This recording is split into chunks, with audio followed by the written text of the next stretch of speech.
তারপরে আপনি দেশে আসলেন কিভাবে? আমি দাবি ছাড়ে দিলাম যে আমি বেতন নেব না, আমি কিয়ামতের দিন যদি বেতন পাই থেকে কিয়ামতের দিন নেবো, ওইভাবে ছাড়ে দিয়ে চলে আসছি। যখন না করছি তারও 2 মাস পরে আমারে পাঠাইছে, বেতন নিব না করার পরে 2 মাস পরে আমারে পাঠাইছে বাংলাদেশে। আমার এই কথাটা বলছে অমুক ছেলের সাথে, হয়তো বা অমুক ছেলে আমার সাথে জোর করে শরীরে হাত দিচ্ছে, এটাও বলতে পারিনি। মা যদি সব থেকে ভালো বন্ধু হয়, মায়ের কাছে কিন্তু এই কথাগুলো বলা যায়। তারপরের থেকে আমি ওখান থেকে মনে করেন যে এতটা রং হয়ে গেলাম বাবা মার চোখে, যে মনে হয় আমরা দুজনই কোনো বুদ্ধি করে এটা করছি। আমার আম্মারে খাইতে নিতে আমি যখন মানে মুডটা ভালো থাকতো, ইয়াকি ফাজলাম করতো, হাসতো, আমি আম্মারে বলতাম যে আম্মা আসলে আমার সাথে কোনো কিছু হয়নি। ওই কথাটা বললে আমার আম্মা জানি কালো হয়ে যাইতো, তার মুখটা অন্ধকার করে ফেলতো। আমার আপা বড় আপা আমার জুতা দিয়ে পিটাইতো প্রায় সময় ওই কথাটা উঠাইলে, যে আমি চাইতেছি তাদের কাছে সলিড হতে যে আমি আসলে কিছু করিনি। কিছু গল্প অবিশ্বাস্য হলেও সত্য।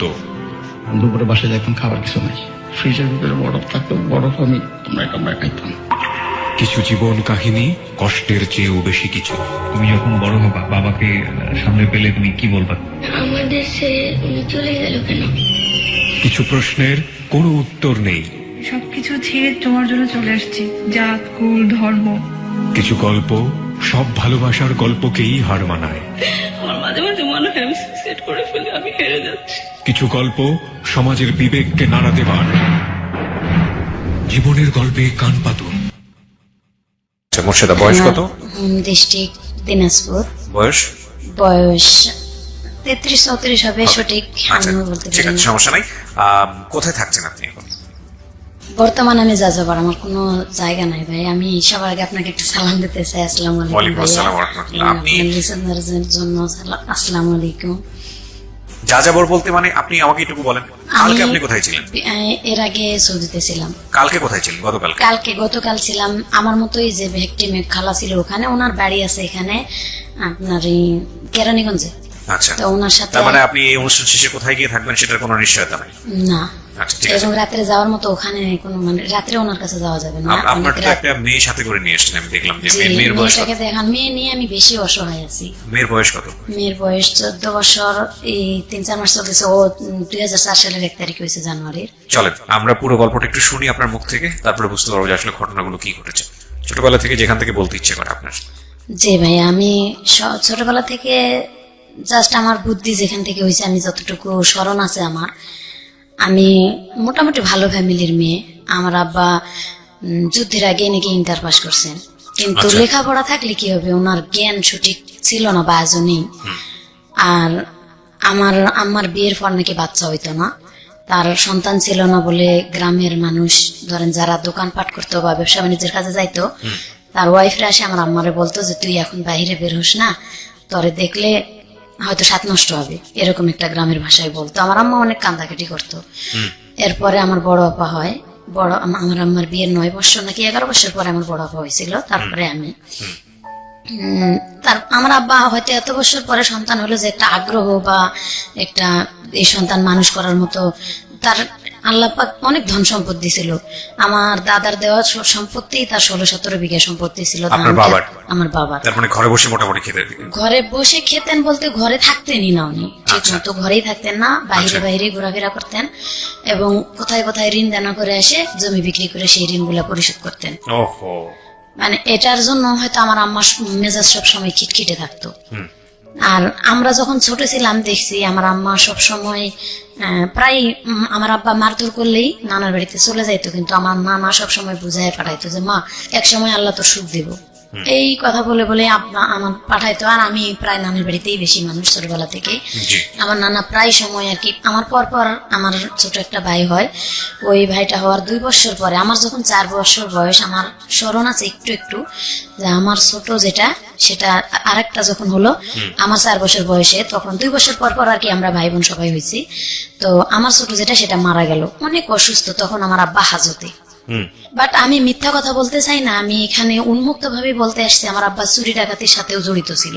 এই কাজগুলো আমি নিজে দেখছি যে আমার আব্বা এই ধরনের অন্যায় কাজ করছে এবং আমরা শাসন করছি। তখন যতটা ছোট ছিলাম ওটা বলার মতন ছিল না, হয়তো আমার আম্মা কতটুকু হেল্প করছে না করছে বা কত কি করছে তা এটা বলতে পারবো না। তবে যখন জেলে ছিল, আমার ভাইটা যখন মারা গেল তখন আমার আব্বা জেলে দেখতে পায় নাই। এবং আমার আম্মা দেখতে যাইতো আমার সাথে করে নিয়ে। আমার মনে পড়ে আমার আম্মার মেজাজ এতটা মানে খিটখিটেই থাকতো, কোনো কথা বলা বা আমরা একটা বায়না তো ধরতেই পারতাম না। সবসময় মানে মায়ের সাথে কৃষি কাজ করতে হতো, বা মা বাড়িতে থাকলে আমরা দুই বোন, বিশেষ করে আমার বড় বোন আমি মাঠে ঘাটে কাজ করা লাগতো সবসময়, কাজের লোক ছেলেদের সাথে। সবসময় কাজের লোক আমাদের বাড়িতে থাকতো, এই 3 মাস বা 5 মাসের বা 1 বছরের এরকম 3টা-4টা করে কাজের লোক আমাদের বাড়িতে থাকতো। আমার আম্মা আর কি বুঝাই দিত এটা এইভাবে। ছোটবেলা থেকেই একবারে সংসারটা মনে করেন যে একটা ছেলে যেরকম বোঝা নেই, ঠিক আমার বড় আপার বিয়ে হয়ে গেছিল 13 বছর বয়স থেকে, কিন্তু আমি 11 বছর বয়সে আমি একা হয়ে গেছিলাম। আমার ছোট ভাই যেটা মারা গেল, এরপরে আমি সংসার চালানো, মনে করেন মাঠে ঘাটে ধান ক্ষেত, এমন বালতিতে করে পানি নিয়ে যে খেতে দেওয়া লাগে, আমাদের ভিটামিটিতে যে মরিচের গাছ অথবা বেগুনের গাছ লাগাইতো, এটাই আম্মু বলতো স্কুল থেকে আসে একটু রেস্ট হয়তো বা খেলাধুলা করতাম। তখন তো ছোটবেলা ছিল, বুদ্ধি ছিল না তেমন, খেলাধুলায় বেশি একটা মন ছিল। আম্মা এটা দেখতে পারতো না, লাঠি দিয়ে পিটায় সবসময় নিয়ে আসতো, সবসময় মারধর।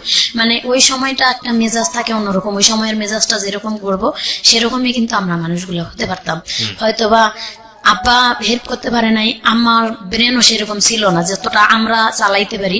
এরপরে তো মার ব্যাপারটা আমরা সবসময় মারধরের উপর থাকতাম আর কি, সবসময় খিটখিটে মেজাজ থাকতো। আম্মা গরু ছাগল চড়াইতাম, গরুর দুধ বিক্রি করতাম, এভাবে ছোট ভাই বোনদেরকে আর কি মানুষ করছি। বিশেষ করে বোঝাটা আমার উপর চাপ পড়ছিল আমার বোনের বিয়ের পরে। আস্তে আস্তে সংসারের অবস্থা খারাপ হতে থাকলো। তখন 3 বেলা ভাত, কাজের লোক তো বাদ, 3 বেলা ভাত খাওয়ার মতন পরিস্থিতি আসলো না। তখন আমার এই 9-10 বছর বয়স, এই সময় আর কি দেখলাম যে ভাত 3 বেলা খাইতে পারি না। আর যদিও আম্মা একটু কষ্ট করে ধান আবাদ করে নেই, হয়তো সিদ্ধ শুকনা করতে পারে না, ধান নষ্ট হয়ে যায়, এভাবে মানে আমরা 3 বেলা ভাতও খাইতে পারিনি। এমন দিন চলে গেছে, এমন দিনের পর দিন আর কি না খাই থাকছি। আবার এমন সময় দেখে গেছে আমার আব্বাস যখন ওই যে অন্যায় পথে ইনকাম করতো, হয়তো সেই সময়টা অনেক ভালো খাওয়াইতেছে, সেটা হয়েছে হালাল রুজি না। আমার এটা স্মরণ আছে, এটা হালাল রুজি না। আমার আব্বা যে সময় খাওয়াইতো এটা হালাল রুজি করে খাওয়াইতো না।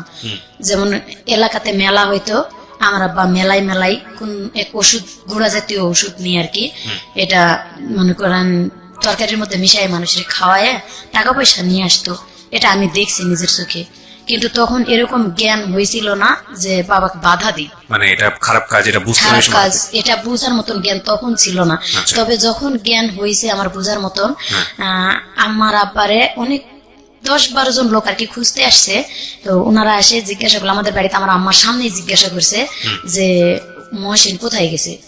তখন আমার আম্মা যখন মিথ্যা বললো, আমার আম্মা জানে যে আমার আব্বা তাস খেলতে বসছে এখানে গ্রামের এক বাড়িতে, কিন্তু আমার আম্মা মিথ্যা বললো। কথাটা কেমন জানি আমার মাথার মধ্যে নাড়া দিয়েছে, মিথ্যা কেন বললো, অবশ্যই এখানে কারণ আছে, কিন্তু আছে। তখন আমি দৌড় দিয়া, লোকগুলা বের হয় যখন বাড়ি থেকে চলে যাচ্ছিল, আমি মাঠে যাই, মানে মাঠে না, বাড়ির থেকে আর কি একটু দূরে, আমি বাড়ির সামনে যাই, পুকুর আছে আমাদের, পুকুরের কাছে যাই, বলতেছি আঙ্কেল আমার আব্বা তো বাহে কোথায় আছে। আমার আম্মা জানে ঠিক বলে নেই, আমি বলবো কোথায় আছে, আসেন দেখাই দিছি, অমুক বাড়িতে আছে। যখন ওই বাড়িতে যাই দেখাই দিল, তখন আমার আব্বাকে ওইখানে যাই সোজা কলারটা ধরে কয়েকটা ঘুষি দিছে আমার সামনে, বলছে যে কালকা রাত্রে যে জিনিসগুলা নিয়ে এসো, জিনিসগুলা কোথায় দেও। তখন আমার আব্বা মানে কথা তর্কাতর্কি করতে আমার আব্বারে গ্রামের মানুষ আরো 2-4 জন মুরব্বী নিয়ে অনেক মারধর করছে। এমন মারছে যে 5 ডলা পর্যন্ত দিছে আমার চোখের সামনে, রাস্তার মাথায়, আমার চোখের সামনে আমি দেখছি। তখনও আমার আব্বার শরম হয়নি যে এই কাজগুলা করলে লজ্জাজনক বিষয়। আমার আব্বা তো সম্পদ থুয়ে গেছে, আমি সন্তানদেরকে মানুষের মতো মানুষ করি বা লেখাপড়া করাই। মাঝে মাঝে আমাদেরকে নিয়ে বসতো, হয়তো প্রাইভেট দেওয়ার মতো ক্ষমতা হয়নি, মাঝে মাঝে শিখাইতো পড়া, কিন্তু আমার আব্বা সবসময় এই অন্যায় কাজগুলা করছে। আমি বড় হওয়া পর্যন্ত দেখছি, আমার সন্তান হওয়া পর্যন্ত আমার আব্বা এই অন্যায় কাজগুলা করছে। তো ফ্যামিলি থেকে যখন একটা মেয়ে নির্যাতিত হয়, তখন কিন্তু সে নিজের একটা পথ খুঁজতে থাকে যে নির্যাতিত ফ্যামিলি থেকে সরে আমি কোথায় যাইতে পারি। আমার আব্বা যখন এই যে এই কাজগুলা যখন করে অন্যায় দেখলাম, যখন বোঝার মতো বয়স হয়েছে, তখন থেকে বলতে শুরু করছি যে আব্বা এটা করা ঠিক না, উল্টা আমাদেরকে মারধর করে। প্লাস দেখছি মাঝে মাঝে আমার আব্বা, আমার আম্মা কিন্তু হেল্প করে মোটামুটি, যদি হেল্প না করতো মানে এত দূর আগাইতে পারতো না আমার আব্বা। মোটামুটি কিছু কাজে হেল্প করছে আমার আম্মা, হয়তো টাকা পয়সা পাইলে একটু খুশি থাকছে, আবার যখন না থাকছে তখন অনেক কান্দাকাটি করছে। কিন্তু ওই রাগটা আমার আব্বার উপর রাগ না দিতে পারে আমার উপর বিশেষ করে অনেক অত্যাচার করছে। আমার আপার বিয়ে হয়ে যাওয়ার পর আমি সংসারে একজন ছিলাম, বা আমি মোটামুটি তর্ক করতাম আমার লগে যে এটা করা ঠিক না, এটা করা ঠিক না, এভাবে বলতাম দেখে আমারে মারতো। সরাসরি কিছু বলতে না পারতাম। আমি ক্লাস 8 পর্যন্ত উঠলাম আর কি, তখন ব্রেনে একটা চাপ দিল যে আমি যদি একটা চাকরি বাকরি করতে পারি। তখন গ্রাম বিকাশ কেন্দ্র নামে একটা সংস্থা আমাদের গ্রামে আসলো, এবং পার্বতীপুরের এক ছেলে সেকেন্ড ম্যানেজার ছিল। আমি ভকেশনালের প্রথম ব্যাচের ছাত্রী ছিলাম। বাংলাদেশে ভকেশনাল আপনার 97 সালে আর কি চালু হয়। আমি ভকেশনালে ক্লাস 8 যখন পরীক্ষা দেব তখনই আমার টেলারিং কোর্সে আমার আম্মা ভর্তি করে দিয়েছিল। আমি সবসময় আমার বলতাম যে আমি মানুষের বাড়িতে কাজ করে খাবো, তো বাড়িতে থাকবো না। প্রায় বাড়ি থেকে বের হয়ে চলে যাইতাম। যাই আমাদের ওখানে বিরামপুর একটা শহর আছে, শহরে আর কি মানুষের বাড়িতে আমি এমনি হোটেলে যাই, বসে বলতাম যে আমার যদি কেউ কাজ করে নেন আমি কাজ করে খাবো। এভাবে 3 দিন 4 দিন 5 দিনও মানুষের বাড়িতে কাজও করছি। মরিচ বাটা থেকে শুরু করে যা লাগে মশলা বাটা এভাবে কাজ করেও খাইছি। তো আমার আব্বা আবার খোঁজ পায় যায়, নিয়ে আসছে মারধর করে ওখান থেকে, তুই লেখাপড়া করবি, তুই মানুষের বাড়িতে কাজ করবি কেন। ওকে, পরে এভাবে চলে গেছি। যাওয়ার পরে ক্লাস 8 পাশ করি, যখন ক্লাস 8-এ পড়াকালীনই ওই গ্রাম বিকাশের সংস্থার খবর পাইলাম যে আমি স্কুল বাদ দিয়ে এটা ভোকেশনালে, ওখানে টেলারিং শুধু কাজ চলতো আগের বেসে। তো 96 আমি ওখানে ভর্তি হলাম, টেলারিং কাজ শিখলাম 1 বছরের কোর্সে। আলহামদুলিল্লাহ কাজ শিখে আপনি তখন গেছিলাম। কোন ক্লাসে পড়েন? আমি তখন ক্লাস 8-এ পড়ি। ক্লাস 8 এ পড়েন। ওকে, 8-এ পরীক্ষা দিলাম না। 8-এ পরীক্ষা না দিয়ে ওখানে আমার আম্মা ভর্তি করে দিয়ে আর কি আমাকে কাজ শিখালো। আমি খুব আগ্রহী ছিলাম কাজ শিখার জন্য। পরে ওখানে ভর্তি করে কাজ শিখালো। কাজ শিখার পাশাপাশি এদিকে আমি হাট করি, বাজার করি। হাট বাজার করে যতক্ষণে নিয়ে আসি ততক্ষণে কিন্তু আমার ভাইদেরকে খাওয়ানো হয়।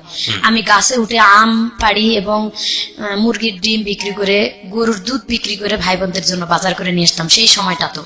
এবং আমার নানার বাড়িতে যাইতাম, নানার বাড়ি থেকে মাথায় করে চাল ডাল 1 মণ অথবা 25 কেজি ওজনের জিনিস আমি মাথাত করে নিয়ে আসতাম। আনতে আনতে রাস্তার মাথায় বা গ্রামের যে কোনো একটা আইল পার হতে পারতাম না, ফালাই দিয়ে বোঝা নিয়ে বসে থাকতাম। আবার কতক্ষণে কেউ আসলে বলতাম আমার একটু এটা উঠাই দেন। এইভাবে আমাদের ক্ষেত জমি থাকতেও এত কষ্ট করে নানির বাড়ি থেকে চাল ডয়ে আনে আমার ভাই বোনদেরকে খাওয়ায় মানুষ করতে হয়েছে বা দিতে হয়েছে অভাব অনটনের কারণে। তারপরেও কাজ শিখলাম। কাজ শিখার পরে ওখানেই আবার আমার স্যারেরা বললো যে তোর মাথার ব্রেন অনেক ভালো, তো এবার নতুন একটা কোর্স আসতেছে, এটা হচ্ছে ভোকেশনাল লেখাপড়া করলে ভালো চাকরি হবে, এবং এখানে ইন্টার পাস মেয়েরাও আসে ভর্তি হয়। ম্যাট্রিক পাস করলে এখান থেকে অনেক ভালো একটা পজিশনে যাইতে পারবা। আমার আম্মাকে যাই বললাম যে আম্মা, স্যারেরা তো এরকম করে বলছে যে এখানে ভোকেশনালে ভর্তি হলে নাকি সার্টিফিকেটের অনেক মূল্য। তো আম্মু বলতেছে যে ঠিক আছে, তুমি তো এইটা পরীক্ষা দিলা না। আমি আবার স্যারদের কাছে গেলাম এইটা সার্টিফিকেট নিতে, আমার সার্টিফিকেট দিল না, যার কারণে আমার আপার নামে সার্টিফিকেট উঠাই দিল, মাজেদা নামে। ওই আমার আপার নামে সার্টিফিকেট নিয়ে এসে আবার ভর্তি হলাম সেখানে। তো আমি স্যারদের সাথে পরামর্শ করলাম যে এটা যে আমার আপার নামে সমস্যা হবে না, বলছে না কোনো সমস্যা হবে না, তুমি করো। তো ওখানে লেখাপড়া করতে থাকলাম। লেখাপড়া করতে করতে আমাদের গ্রামে একটা সংস্থা নিয়ে আসলাম, গ্রাম বিকাশ কেন্দ্র। ওই গ্রাম বিকাশ কেন্দ্রের যিনি সেকেন্ড অফিসার ছিল উনি আবার জীবন বীমাতে যায় চাকরি নিল। তা আমি গ্রামে একটা সমিতি বানালাম, 5 টাকা করে সবাই সঞ্চয় দিত 7 দিনে, এবং যারা 3 মাস সঞ্চয় চালাবে ঠিক মতো তাদেরকে একটা করে ঋণ দেওয়া হবে আর কি এনজিও থেকে, তাদের গ্রামের উন্নয়নের জন্য। তো এটা ভর্তি হয়ে অনেকে টাকা উঠাইলো, আর আমি উঠাইলাম না। আমি লেখাপড়া এদিকে চালাচ্ছি, 7 দিন পর সঞ্চয় আমার নামে একটা জমা দিচ্ছি। এভাবে দিতে দিতে উনি বললো কি যে তুমি মোটামুটি মাথার ব্রেন আছে, তুমি কি চাকরি করবা? আমি জীবন বীমাতে জয়েন করতেছি বিকাশ থেকে বের হয়ে। তো আমি বললাম যে ঠিক আছে, চাকরি যদি করতে পারি আলহামদুলিল্লাহ, আমি চাকরি করতে চাই, কিছু একটা করতে চাই এই ফ্যামিলিটার থেকে বের হয়। তখন বললো কি যে তোমাকে ইন্টারভিউ দিতে যেতে হবে জীবন বীমা ভবন রংপুরে। তো আমি আমার আম্মাকে না বলেই চলে গেছিলাম, বললে তো যাইতে দিবে না আমি জানি। আমার ব্রেনে কাজ করতেছিল যে আমি একটা চাকরি হলে এসে সুসংবাদ দেবো যে আমার চাকরি হয়েছে। তো আমি ইন্টারভিউ দিতে চলে গেছিলাম, এবং যার সাথে চলে গেছিলাম উনি হয়তো বা আমাকে লাইক করতো। আমার কাছে এগুলো বলছিল যে ও লেখাপড়া যত করতে চাইছি আপনারা করান, আমি লেখাপড়া করাবো, বা আমি হয়তো একসময় বিয়ে শাদী করবো। এটা আমাকে বলে নাই, আমার আম্মারে বলতেছিল হয়তো। তো আমারে বলছে তুমি যদি চাকরি করো আমি তোমার একটা চাকরি দেবো সেখানে, এবং ওখান থেকে তুমি রংপুর টেকনিক্যাল কলেজে লেখাপড়া করতে পারবা এখানে এসএসসি পরীক্ষা দেওয়ার পরে।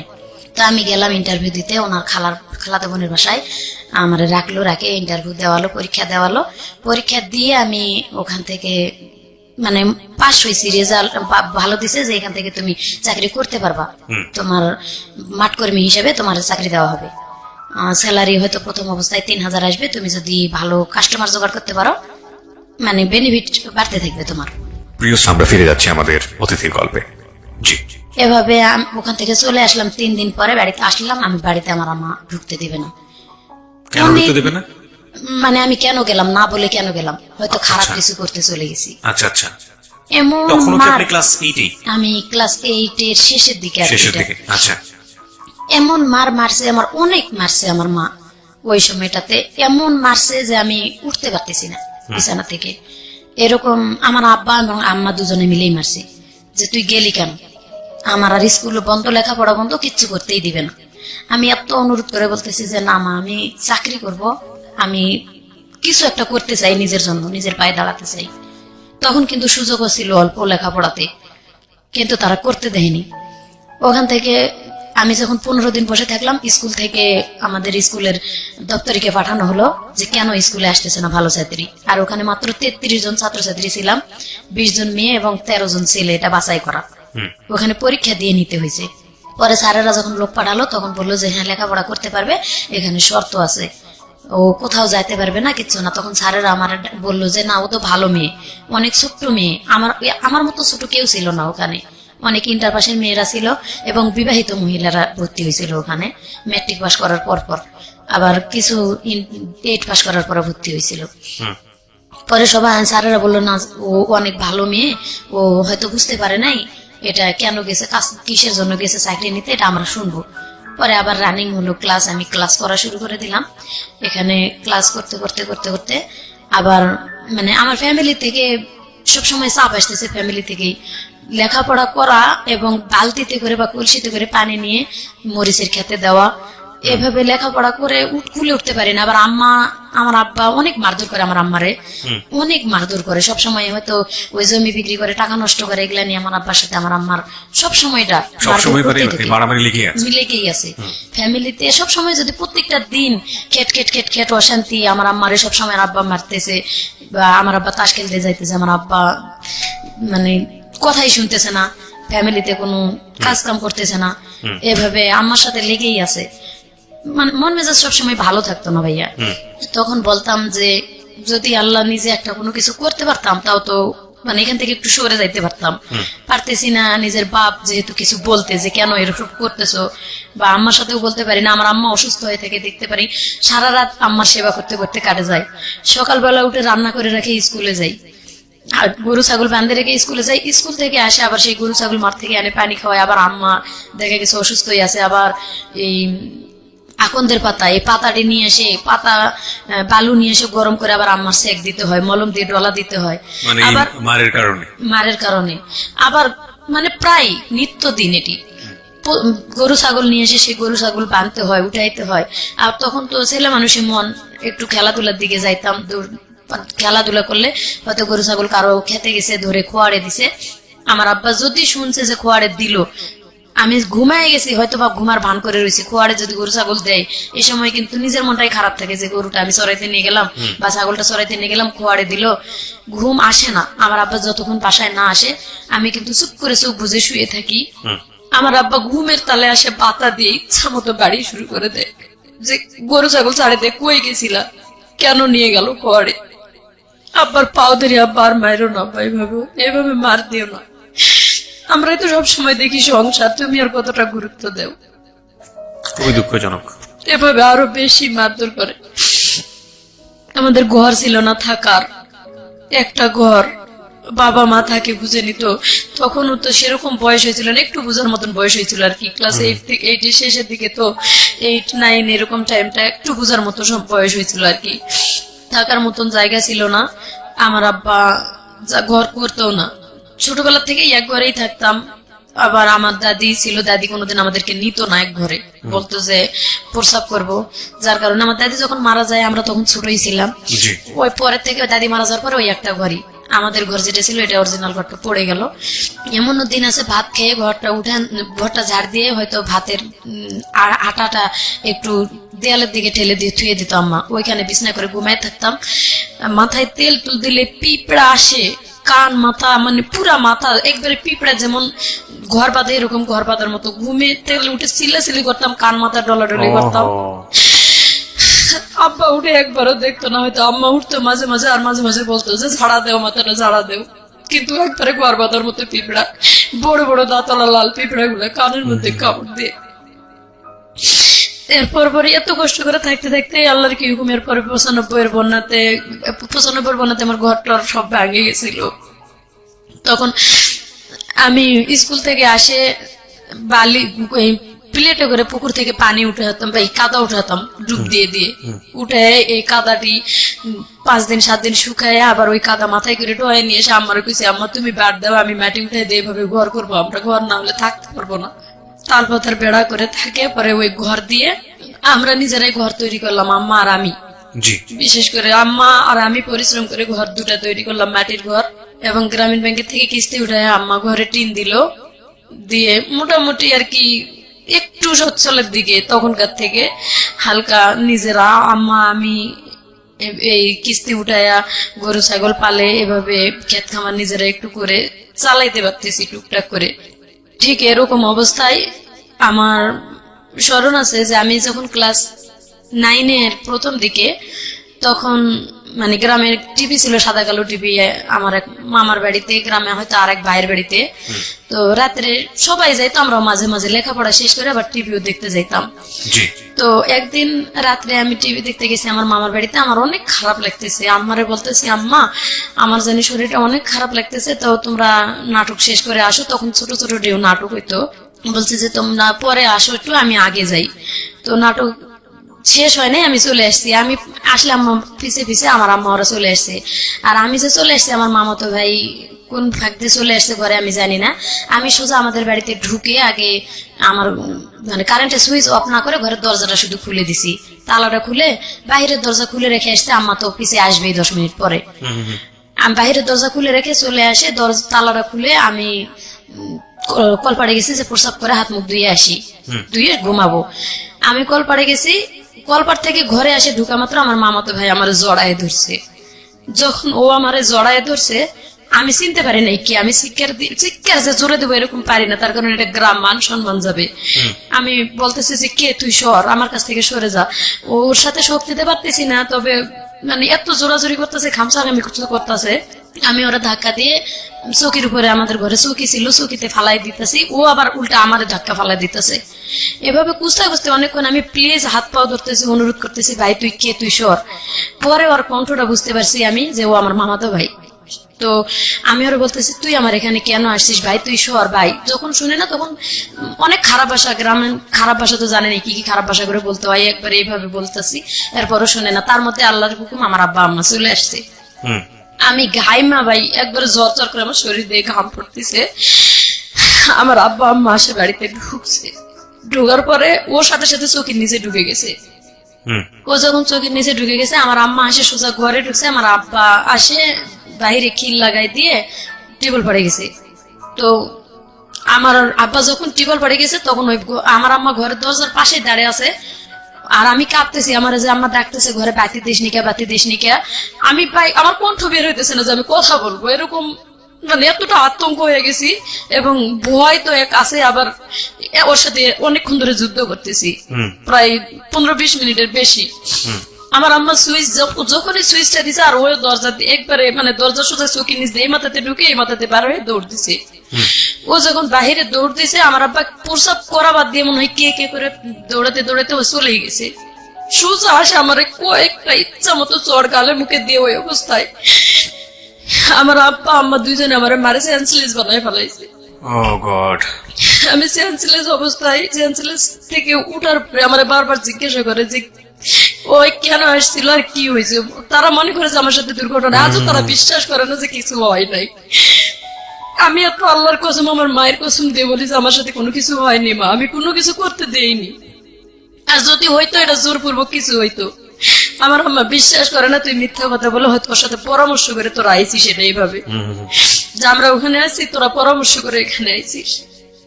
আল্লাহর কসম ভাই, আমার সাথে ওর সাথে কোনোদিন এই ধরনের কথা বা ও কখনো আমার এই কথাটা বলেও নাই। ও আমার থেকে বয়সে ছোট ছিল, আর ও এরকম কিছু করবে আমিও কখনো পরিকল্পনা করিনি। তারপরে কি হলো? আমার আম্মার এটা বিশ্বাস করা উচিত ছিল, কিন্তু বিশ্বাস করেনি। বলছে যে অ্যাক্সিডেন্ট একটা কিছু হয়েছে। তখন থেকে ওই ছেলের সাথেও আমি কথা বলি না। আমার সাথে সাথে আমার আম্মা বের হয়ে আমার মামির কাছে গেছে, যাই মামির সাথে কি বলে চলে আসছে জানি না। তারপরে তখন আমার দিকটা আরো অন্যদিকে চলে যাচ্ছে যে আমি কিভাবে এই ফ্যামিলি থেকে বের হতে যেতে পারবো। মানে সব সময় এমন এক খারাপ ভাষা ইউজ করতো আমার আম্মা, আরো বেশি। ওই সময়টা তো একটা ইয়ং মা সব থেকে ভালো বন্ধু হওয়া দরকার সন্তানের। সেই সময়টা মা সব থেকে ভালো বন্ধু হওয়ার দরকার, কিন্তু আমার মা ছোটবেলাতে যা করছে করছে, কিন্তু ওই সময়টা এসে একটু অন্তত নর্মাল হওয়া প্রয়োজন ছিল। এমনিতে রাত্রের দিনে হাট বাজার করাইতো, লাকড়ি ঘড়ি কুড়াইতো। এই বয়সে যায় লাকড়ি কুড়ায়, কুষারের ক্ষেত থেকে, মানুষের কুষারের ক্ষেত থেকে ঘড়ি বোঝায় বোঝায় ওই সময়টা তো কুড়ায় নিয়ে এসে দিছি। এরকম অবস্থায় কিন্তু গ্রামের ছেলেদের কাছে অনেক লাঞ্ছিত হইতে হয়। সেগুলো তো মায়ের কাছে বলার মতো সুযোগ ছিলই না, কখনো বলতে পারিনি যে অমুক ছেলে আমার এই কথাটা বলছে, অমুক ছেলের সাথে হয়তো বা অমুক ছেলে আমার সাথে জোর করে শরীরে হাত দিচ্ছে, এটাও বলতে পারিনি। মা যদি সব থেকে ভালো বন্ধু হয়, মায়ের কাছে কিন্তু এই কথাগুলো বলা যায়। তারপরের থেকে আমি ওখান থেকে মনে করেন যে এতটা রং হয়ে গেলাম বাবা মার চোখে, যে মনে হয় আমরা দুজনই কোনো বুদ্ধি করে এটা করছি। আমার আম্মারে খাইতে নিতে আমি যখন মানে মুডটা ভালো থাকতো, ইয়ার্কি ফাজলামো করতে, হাসতো, আমি আম্মারে বলতাম যে আম্মা আসলে আমার সাথে কোনো কিছু হয়নি। ওই কথাটা বললে আমার আম্মা জানি কালো হয়ে যেত, তার মুখটা অন্ধকার করে ফেলতো। আমার আপা, বড় আপা আমার জুতা দিয়ে পিটাইতো প্রায় সময় ওই কথাটা উঠাইলে, যে আমি চাইতেছি তাদের কাছে সলিড হতে যে আমি আসলে কিছু করিনি। প্রিয় শ্রোতা, আমরা ফিরে যাচ্ছি আমাদের অতিথির গল্পে। জি, যখন না পারছি তখন মানে আমি আমার ক্লাসমেট ছিল স্বামী একটা নাম, বান্ধবীর সাথে মোটামুটি শেয়ার করতাম যে ফ্যামিলি থেকে মেয়েরা যদি লাঞ্ছিত হয় তারা কোথায় যায় দাঁড়াই বল। রাইট। ও যখন বলতো ওর বাবা মা এটা দেয় সেটা দেয় বা তাদেরকে এত সাপোর্ট করে, তখন নিজের মনটা যেন ভরে উঠতো শুনে যে ওর বাবা দিনমজুরি কাজ করে এবং সুন্দর একটা বাড়ির উঠান। বলতেছে আমরা এত পদ্মার ভিতরে থাকি যে আমাদের বাড়ির উঠানের বাইরে যেটা খোলা থাকে, এই খোলাটা পর্যন্ত মাটির প্রাচীর দিয়ে ঘেরানো। আমার আব্বা নিজে পরিশ্রম করে এটা করছে। তো তখন নিজেকে মানে কেমন জানি অনেক ছোট মনে হইতো যে এত আমার দাদা এত সম্পদ রেখে গেছে এবং আমার আব্বাকে যতটুকু সাধ্য লেখাপড়াও করাইছে, আমার দাদা মারা যাওয়ার পরও লেখাপড়া করছে। তো তাতে লাভটা কি, কি হলো? আর ওরা রাজমিস্ত্রি কাজ করে বা কাঠমিস্ত্রি কাজ করে এত সুন্দর করে এই মেয়েগুলোকে মানুষ করছে। আমার আম্মার সাথে করে নিয়ে তাদের বাসায় নিয়েও গেছি ঢাকা। তারা বিরামপুরে রুম ভাড়া নিয়ে থাকতো। মাঝে মাঝে আমি মাঝে মাঝে মানে মন চাইতো না বাড়ি যাইতাম, আজকে বাড়িতে গেলে না জানি কি দুর্দশা আছে। প্রায় প্রায় স্বামীর সাথেই থাকতাম, স্বামীদের বাসায় ঘুমাইতাম বা ওখানেই খাওয়া দাওয়া করে স্কুল করতাম। আচ্ছা। তো এভাবে করতে করতে একদিন জানি না সেরকম বয়সে হয়তো অনেক ছেলেরাই চয়েস করছে, ছেলেরা অনেক ডিস্টার্ব করতো। আমি এটা আমার কাছে যাই বলতাম যে আম্মা আজকে এই ছেলেটা অমুক কথা বলছে, অমুক ছেলেটা অমুক কথা বলছে। মাঝে মাঝে আমি ছেলেদের উপর রাগ করতাম বা জুতা দিয়ে পিটাম, ওই ধরনের কথা বলতাম। তো ছেলেরা চটে গিয়ে আবার আমাদের বাড়ির গ্রামের লোকের কাছেও বলতো এটা কার মেয়ে এত সাহস। মোটামুটি সাহস ছিল ভাইয়া ছোটবেলা থেকেই আমার। তো আমার আম্মা বলতো যে তুই মেয়ে মানুষের ছেলেদের সাথে এরকম করে কথা বলিস কেন? তো আমি কি করব, তারা রং কথা বলে আমার পিছে পিছে, আমি কি আর কোনো মেয়ে পাই না খালি তোর সাথে এরকম করে সবাই? যদি কোনো কথাই শেয়ার করতে যাইতাম ওই আগের অতীতটা আম্মা টেনে আনতো, মানে ঘুরে ফিরে ওই একটা জায়গায় এসে ওই জায়গাটা এসে দাঁড়াইতো। যে কোনো কথার দিক দিয়ে আর কি ওটাই ঘুরে ফিরে। তো ওই যে বললাম যে ক্লাস 10-এ যখন আমার বিবাহিত মহিলারা মিলে একসাথে লেখাপড়া করতে থাকলাম, তো একদিন স্কুলে গেছি, আমার আম্মা বলতেছে আমার শরীরটা প্রচুর ব্যথা করতেছে, পারলে একটু হসপিটাল থেকে সরকারি ট্যাবলেট আর কি আনে দেওয়ার জন্য। ওষুধ কেনার মতন টাকা তখন ছিল না। আচ্ছা। বলতেছে যে পারলে হসপিটাল থেকে আমার একটু ওষুধ এনে দিস। তা আমি বললাম যে ঠিক আছে আমি যাবো। গেছি স্কুলে, এমন বৃষ্টি আসছে, অনেক বৃষ্টি। আর আমি সকালবেলা বাসাতে বের হয়েছি, পরেতেই হালকা হালকা বৃষ্টি হইতেছিল। আর আমি যখন বাসাতে বের হয়েছি তখন পাশের গ্রামে আমাদের বাড়ি পার হয়ে মানে নদী পার হয়ে যাওয়া লাগে স্কুলে। তো আমি যখন নৌকা পার হয়ে গেছি তখন একটা ছেলে, ওই আমি আমার হাতে ছাতা আছে এবং ওই গ্রামের ছেলেটা, আমি এখন নাম বলতেছি, ছেলেটার নাম আলম ছিল, কিন্তু তখন আমি জানতাম না। ছেলেটা আমার সামনে এসে দাঁড়িয়ে বলতেছে যে মোটামুটি হ্যান্ডসাম ছেলেটা ছিল, আসে বলতেছে আপু আপনার বাড়ি কোন জায়গা? তো আমি বললাম যে অমুক গ্রামে। আপনার আব্বার নাম কি, আপনার নাম কি? আমি একটু রাগ হলাম যে একটু এমনি বৃষ্টি পড়তেছে আর আপনি এত কিছু জিজ্ঞাসা করার দরকারটা কি? আপনার গ্রামে আমার খালার বাড়ি অমুক, আমার খালা লাগে যাই জিগায়। এভাবে বলে আমি তার সাথে আর কোনো কথা বলিনি। ছেলেটা আমার পিছিয়ে পিছিয়ে হাঁটতেছে, সামনে যাই রিক্সা পাইছি। তো রিক্সায় উঠছে, ছেলেটা বলতেছে আমি উঠবো, এক রিক্সায় গেলে সমস্যা কি? আমি কই না, আপনি রিক্সায় যাইতে পারবেন না। বলতেই আমার আব্বার বন্ধু যে ক্লোজ সবসময় রানিং মেম্বারই করে, আমার আব্বা ওনার হয়ে কাজ করে। উনি আর কি মূর্খ মানুষ ছিল, তবে মেম্বার, ওনার কাজগুলো আমার আব্বা করে দিত। তো উনি যাই দেখতেছে ছেলেটা আমার সাথে কথা বলতেছে আর কি, রিক্সায় উঠবে এরকম কিছু কথা। তো আমি ওই ছেলেটারে ডাইরেক্ট বলে দিলাম যে না, আপনি কেন রিক্সায় উঠবেন? তো চাচা আসতে আমি বলছি চাচা আপনি উঠবেন নাকি, আসেন। আমার আব্বা যেহেতু বন্ধু আর সবসময় আমাদের বাড়িতে উঠা বসে, আমি ওনার মেয়ের মতো। বললাম চাচা আসেন, উঠেন, বসেন। তো চাচা আসে উঠলো আমার রিক্সায়, বসে চাচার সাথে আমি গেলাম স্কুলে। চলে স্কুলে যাই, সেদিন ক্লাস হলো না। তখন মানে সিনেমা হলে ছবি লাগাইছে আসামি বধূ। তো সব মহিলারা, বিবাহিত মহিলারা কি, যে টিচার ছিল টেইলারিং টিচার, উনি সবার সাথে ফাজলামো করতেছে, আজকে তো ক্লাস হবে না, তো তোমরা সবাই এক কাজ করো। মানে উনি জানি আমাদের সাথে বলছে তোমরা সবাই মিলে আসামি বধূ ছবি দেখে আসো, সিনেমা দেখতে যাও। তো যারা যারা বাড়ির পাশে বাড়ি ছিল, হিন্দু বৌদি যারা ছিল বা মুসলমানও ছিল, বলতেছে ঠিক আছে এটা তো একসাথে হলে ভালোই হয়, হালকা হালকা বৃষ্টিও আছে। আমারে পিচ্ছি বলে ডাকতো সবাই, বলতেছে পিচ্ছি তুই কি যাবি? তো কেমন জানি মনটা আনন্দ হয়ে উঠলো, ঠিক আছে সবার সাথে গেলে মনে হয় একটু ভালোই হয়। মনটা আরো বাড়ি থেকে মন খারাপ করে আসছে অনেক, সকালবেলায় ও হয়তো আব্বা আম্মা একটু রাগারাগি দেখে আসছি, মন খারাপ। আমি চলে গেছি তাদের সাথে। আমি কই আমার কাছে তো টাকা নাই বৌদি। বৌদি বলতেছে যে আমি তোর দাদার কাছে বলে টাকা নিয়ে এসছি, বাড়ির পাশে আর কি তার দোকান ছিল, এক পাইলট স্কুলের সামনে তার হাজবেন্ডের দোকান এবং তার বাড়ির সাথেই। ওনার শাশুড়িকে বলে ওনার বাচ্চাকে রাখে, বললো যে আমার এখান থেকে সবাই যখন যাচ্ছে আমরা সবাই মিলে যাবো একসাথে। উনি আমাকে টাকা দিল, নিয়ে গেল সিনেমা হলে। উনি টিকিট কেটে দিচ্ছে, টাকাও দেয় নেই, ওনাদের রিক্সায় করে নিয়ে গেছে। সিনেমা দেখছি আমরা। ওই সিনেমা দেখতে নাকি আমার যে আছে আমার সাথে রিক্সায় আসছে, উনি দেখছি। তো উনি আমার আব্বাকে ডাকে বলছে কি যে তোর মেয়ে অমুক গ্রামের অমুক ছেলের সাথে সিনেমা দেখতে আসছে। আচ্ছা, এখানে মানে একবারে সব জিনিসগুলো পরে প্রমাণ করে দিছে, কিন্তু আমার আব্বা না শুনে না জানে সোজা বাড়িতে গেছে, যায় দেখে আমিও স্কুল থেকে যাই ভাত খাইতে বসছি। আমার আম্মা আমার জন্য বসে আসছিল, ভাত খাই নাই। আমিও, আম্মা বলতেছে স্কুল থেকে আসতে আসতে এত দেরি হলো কেন? রাইট। আমি কথাটা মুখ দিয়ে বলবো যে সিনেমা হলে গিয়েছে, এই কথাটা বলার মতো সুযোগ পাইনি। আমার আব্বা বাড়িতে এসে ঢুকছে এবং উল্টা আমার আম্মা আবার প্রশ্ন করতেছে তোরে যে ওষুধ আনতে বলছিলাম তুই কি ওষুধ আনছিলি? তো আমার আব্বা একটা খারাপ ভাষা ইউজ করে ডাইরেক্ট মানে ফিরা, যে ফিরাতে আমরা বসে ভাত খাই, আমার আম্মা এক পিড়াতে বসে, আমি এক পিড়াতে বসছি, আর এক পিড়া তুলে আমার ঠাস করে মাথার উপরে বাড়ি দিছে। তো মাথাটা আমি হালাইছি, পরে এখানে বাড়ি, এখনো দাগ আছে, এখানে কাটার মানে ফাটে গেছে জায়গাটা। আমি তো সেন্সলেস হয়েছে কিনা ওই মুহূর্তে বলতে পারি না, তারপরে কি হয়েছে তা বলতে পারি না। আমার আম্মা নাকি আমার উপরে করছে, আমার আম্মারে অনেক মারধর করছে। আশেপাশে বাড়ির মানুষ জমা হয়েছে, কেন মারধর করছে, ডাইরেক্ট এই খারাপ ভাষা ইউজ করছে আমার আব্বা, যে এরকম অমুক ছেলের সাথে সিনেমা দেখতে গেছে।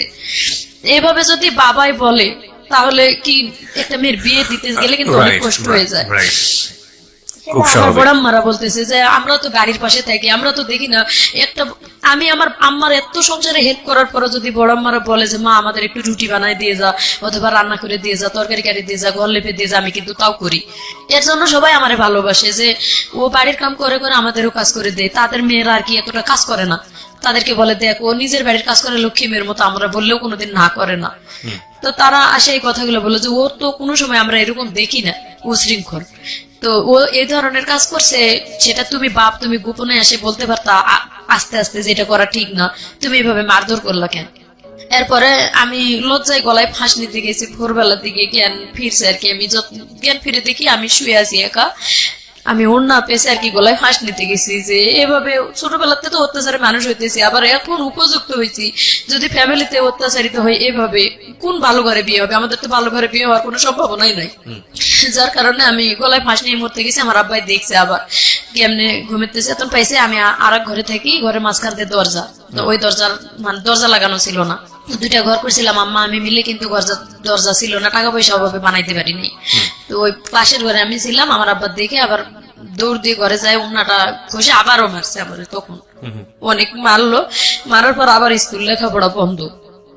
তো যখন 7 দিন স্কুলে না গেছি, এদিকে তো মানে 3 দিন পরে ওই ছেলের নাকি আব্বা দেখা পাইছে। ওই ছেলের বাড়ি যে অমুক গ্রামে। আমাদের পাশের বাড়ির এক ছেলেই ওই ছেলের দেখা পায়, পরের দিনই বলছে যে কি রে তুই নাকি মুর্শিদারে নিয়ে সিনেমা দেখতে গেছিস, তোর জন্য দেখ মেয়েটার মারে কি অবস্থা। কয় মুর্শিদাকে আমি তো চিনিই না। তখন ওইভাবে যখন বলছে আমি চিনি না, তুই চিনিস না অথচ তার এভাবে মারলো, তুই কি সিনেমা সত্যি সিনেমা দেখতে যাস নাই? কয় না আমি সিনেমা দেখতে যাই নাই। তো 3 দিনের দিন ছেলেটা নিজে আব্বার সাথে দেখা হয়, আব্বারে বলে বলতেছে যে চাচা আপনি বলে আমার জন্য আপনার মেয়ের তো দুর্নাম হবে, আমারও দুর্নাম হবে এলাকার। আপনি কি যাচাই করছিলেন যে কোথায় গেছিল আপনার মেয়ে, কেন গেছিল, কার সাথে গেছিল?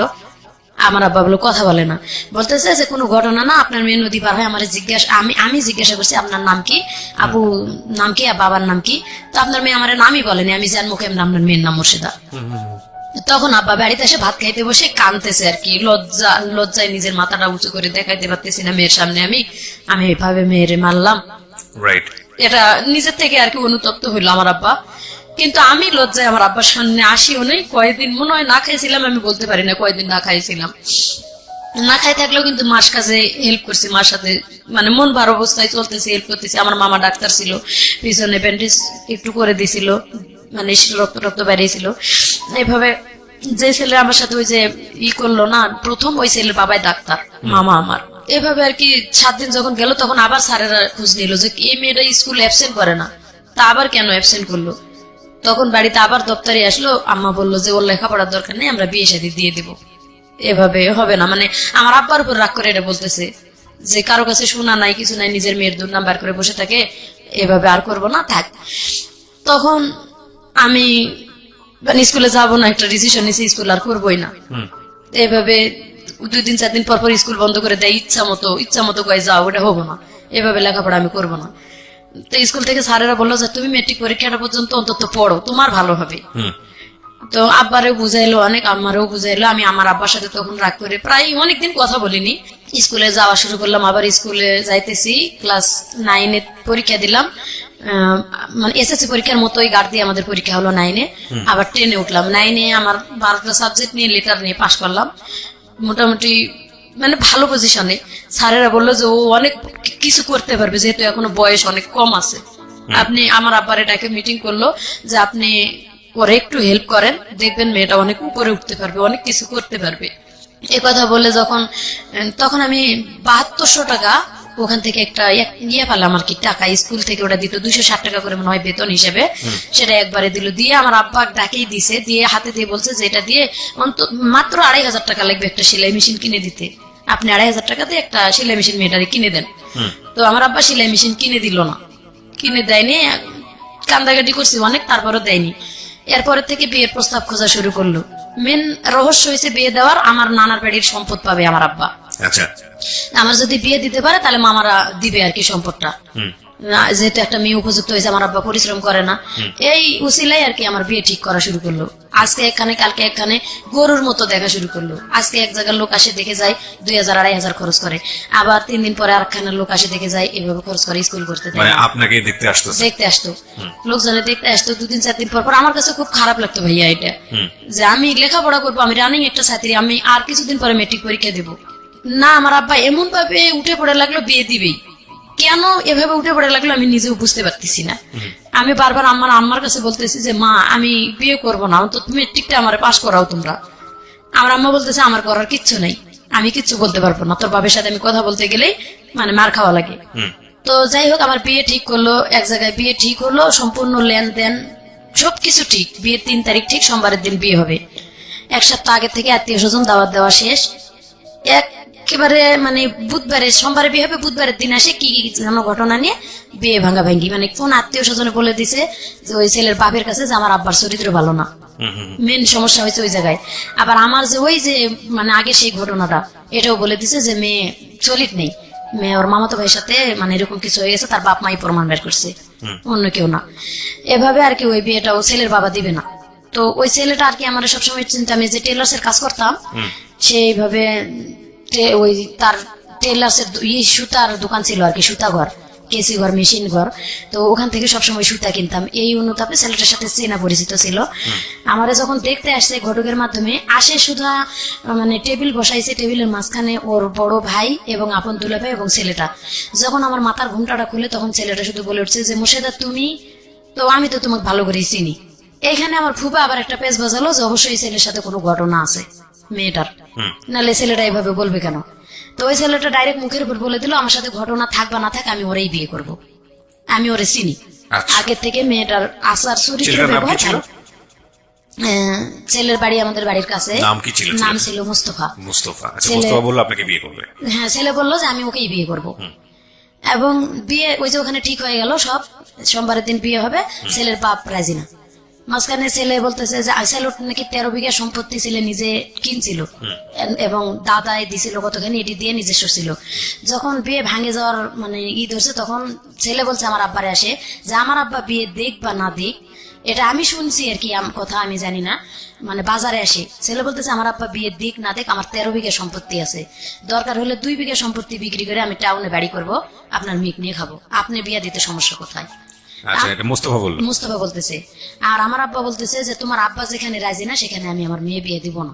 আবার কি নিয়ে বিয়েটা ভাঙলো, কানের জিনিস দিতে হবে। ছেলের বাবা বলতেছে একজোড়া সাগরিকা দিতে হবে। সব বিয়ে ঠিক হওয়ার পরে আব্বা বলতেছে যে আগে যা লেনদেন ভাঙ্গাচুরা হয়েছে আমি সেলাই মেশিন দেবো এবং যৌতুক কত কি জানি না এসব নিয়ে হয়েছে, আমি কানের জিনিস এভাবে দিব না। ছেলে করছে কি, রাতের বেলা আমার আব্বার কাছে 3000 টাকা, তখনকার দিনে কিন্তু 6000 টাকা ভরি ছিল স্বর্ণ। তো আমার আব্বার হাতে রাতের বেলা, অনেক রাত্রে যে ঘটকের বাসায় ঘুমিয়ে আসছিল আমার আব্বা, বিয়ে ভাঙ্গা ভাঙ্গির গন্ডগোলের পরও ছেলে 3000 টাকা নিয়ে এসে গোপনে আমার আব্বার হাতে দিয়ে বলতেছে যে আমি ওরে বিয়ে করব, আপনি এটা দিয়ে কালকে কানের জিনিস বানাই দিবেন, বলবেন আমি দিছি। আচ্ছা, আমার আব্বা বলছে এটা 2 দিন পরে প্রকাশ হলে আমার মেয়ের সাথে তুলনা দিবে তোমার আব্বা, এভাবে তো হবে না। এভাবে আর কি তাদের ভিতর কাটাকাটি হয়ে গেছে, বিয়ে আর ওখানে হলো না। সোমবারের দিন বিয়েটা ভেঙে গেল। বিশেষ করে আমার আব্বা গুরুত্ব দিলে কিন্তু বিয়েটা হইতো। জি। ওই ছেলে বলছে যে আমি করব, আমার আব্বা দিক বা না দিক, আমি আমার আত্মীয় স্বজন নিয়ে এসে বিয়ে করব এবং আমি 2 বিঘা জমি বিক্রি করে হলো বাড়ি করবো টাউনে, আমার নিজস্ব জমি আছে। আমার আব্বা অতটা গুরুত্ব দিল না, ওখানে দিবেই না, শেষ দিবে না। সোমবারের দিন বিয়ে আর হলো না। মানে আত্মীয় স্বজন আমার নানি মামিরা আসছিল আমাদের বাড়িতে, এরা ফেরত গেল। আমার আব্বা লজ্জায় আর মানুষকে মুখ দেখাইতে পারতেছে না। তো এখানে আমার কোনো দোষ ছিল না ভাইয়া, আমি কি করব, আমি তো কোনো কিছুই করি নাই। রাইট, বাবাই তো বিয়ে ভেঙে দিয়েছে। অথচ আমার আব্বাই বলতেছে তুই কলঙ্কিনী, তুই গলায় ফাঁস নিয়ে মরতে পারিস না। তো এই কথার জন্য আমি আর কিছু বলি না, শুধু বলি যে বিয়েটা ভেঙে গেছে এতে আমি খুশি, হোক বা না হোক আমি পরীক্ষা দিতে পারতেছি সামনে, নিজের পায়ে নিজে দাঁড়াইতে তখন পারবো। আপনি কিসে পড়েন? ইন্টারে? না, ইন্টার পড়ি না, আমি তখন 10-এ পড়ি। আচ্ছা, বলতেছি যে আমি ম্যাট্রিক পরীক্ষাটা তো দিতে পারবো সামনে, বিয়েটা হলো না।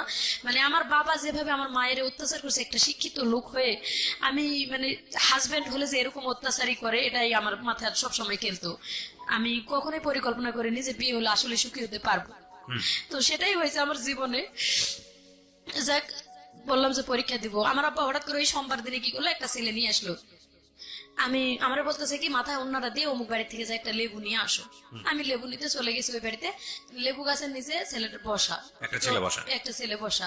আমি একা একা আসতেছি, মাথায় অন্য। আমার আব্বা কোনোদিন বলেন, আমি তো সবসময় মাথায় কাপড় দিয়ে ঘুরতাম। তো বাড়িতে আমি মানে মাথার কাপড়টা ফেলে বাড়িতে আসি ঘরের মধ্যে। আমার আব্বা বলতেছে মাথায় কাপড়টা দিয়ে অমুক বাড়িতে একটা লেবু নিয়ে আসো। এখানে কিন্তু আমার মাথায় একটা কেস করছে, মনে হয় কোন মাথায় কাপড় দিতে বললো কেন আব্বা। তো যাই হোক, মাথায় কাপড় দিয়ে গেছি লেবু আনতে, দরজায় যাই দেখি একটা ছেলে বসা, দেখি আমি আর লেবু নিতে না ঢুকে ওখান থেকে ঘুরে ফেরত আসছি। ফেরত আসতেছি দেখি পিছনে আমার নানি, আমার মামি, আমার খালা, আমার আম্মা, আমার আপা, এতগুলা মানুষ পিছনে। তখনই বুঝতে পারছি যে আসলে ওই ছেলেটা আমার দেখার জন্যই আসছে। আচ্ছা, ওখান থেকে ওরা কই ফেরত আসছিস কেন? তা আমি ওই যে বলছিলাম যে এইভাবে আর গরুর মতো লোক দেখাইতে আনলে আমি অপমান করবো তোমাদেরকে, আমি আর কারোর সামনে যাব না। বিয়ে ভেঙে গেছে শেষ। এই জন্য হয়তো তারা ভয় পেয়েছে যে আমি কিছু বলতে পারি, যার কারণে আমার আপা বলতেছে তুই ওখান থেকে ফেরত আসলি কেন?